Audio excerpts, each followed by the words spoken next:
ये भवन जब बना, 3 इसकी जो फ्लोर्स बने हैं वो तब बने थे जब कोविड काल चला हुआ था।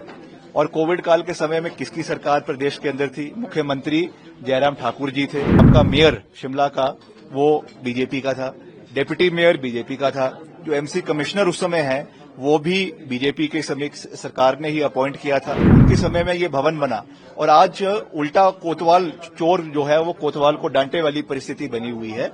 तो इसके ऊपर लोगों को पता चलना चाहिए, सब चीजें पता चलनी चाहिए। आज अगर वो हम पे प्रश्न उठा रहे हैं तो उनकी भी तो जवाबदेही है। अगर इसको डिमोलिश भी करना है तो वो कानून के दायरे में रहकर होगा। We are not living in a banana republic. तो जो निर्णय होगा वो बाकायदा ऑर्डर आएगा, उसके बाद सरकार अपनी कार्रवाई करेगी। जो भी एयरिंग ऑफिशियल्स है जिन्होंने इसमें कुछ गलत किया है उनके ऊपर प्रशासनिक कार्रवाई करवाई जाएगी, इसका मैं विश्वास दिलाना चाहता हूं। करवाया जो ये इशू हुआ कल वो तो खत्म हो गया। तो उसके क्या हुआ था, क्या रिपोर्ट निकली, चिट्ठी भी निकली कि इनके ही ओपोजिट पार्टी के लिए ये परमिशन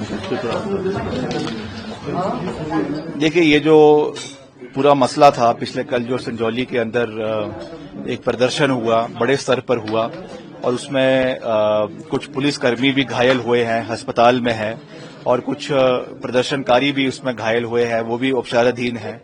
हमने कल भी कहा था हमारी संवेदनाएं उनके साथ है, मगर कानून अपनी प्रक्रिया को पूरा करेगी और कर रही है। सरकार जो है वो कानून के हिसाब से चलती है और आज उसमें जो एक बड़ा डेवलपमेंट हुई है वो ये है कि जो मस्जिद कमेटी है उनके ऑफिस बेरर्स हैं, उनके नाम हैं मोहम्मद लतीफ जो इसके अध्यक्ष है और शहजाद मौलवी जो वहां के मौलवी है। उनके साथ करीबन 18-19 लोग आज कमिश्नर से मिले हैं, एमसी कमिश्नर से, और उन्होंने कहा है कि कम्युनल हार्मनी को बनाए रखने के लिए हम यहां पर जो है वो इसको सील करने के लिए तैयार है। इसके लिए एक लिखित चिट्ठी उन्होंने म्युनिसिपल कमिश्नर को दी है, उस पर म्युनिसिपल कमिश्नर कार्रवाई करेंगे, उसको सील किया जाएगा। और उन्होंने ये भी कहा है कि जो भी फैसला म्युनिसिपल कमिश्नर के कोर्ट में इसके अवैध और ना अवैध होने पे जो आएगा, अगर उसको डिमोलिश करने की बात कल आती है तो उसका भी वो सम्मान करेंगे। तो जैसे कि आगे चालू हुआ था, जिन्होंने जो हिमाचल पीसफुल स्टेट माना उसका माहौल खराब था, लेकिन फिर कार्रवाई की जा रही है, पुलिस वाले काफी इंजर्ड हुए। निश्चित तौर से कानून अपनी कार्रवाई करेगी। ये जरूर है कि उसमें कुछ लोग ऐसे थे जो जेन्युइनली वहां पर आए थे, मगर कुछ लोग वहां पर ऐसे भी थे जो राजनीति करने के लिए वहां पर आए थे और लोगों को उकसाने के लिए वहां पर आए थे। आज वो चीजें निकल कर आ रही है और सबसे बड़ी बात तो ये है कि ये भवन जब बना, 3 इसकी जो फ्लोर्स बने हैं वो तब बने थे जब कोविड काल चला हुआ था।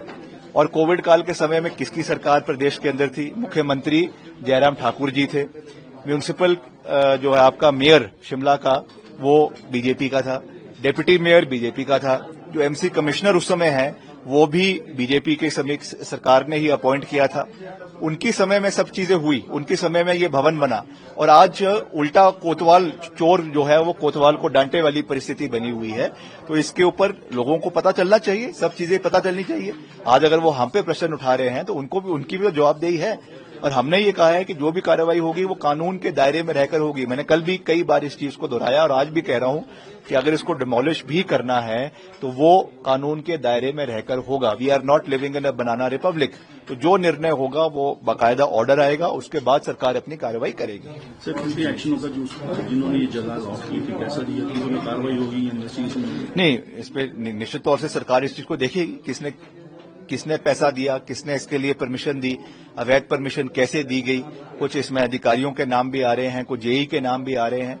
अभी मैं किसी को सिंगल आउट नहीं करना चाहता हूं, it does not look good, but इसका प्रॉपर इन्वेस्टिगेशन होगी, डिपार्टमेंटल इंक्वायरी होगी और जो भी एयरिंग ऑफिशियल्स है जिन्होंने इसमें कुछ गलत किया है उनके ऊपर प्रशासनिक कार्रवाई करवाई जाएगी, इसका मैं विश्वास दिलाना चाहता हूं। काफी इलीगल प्रॉपर्टीज हैं, कुछ ऐसा कानून बनाया जब आगे फ्यूचर में करेंगे, इसको भी हम पूरी मजबूती से प्रयास करेंगे।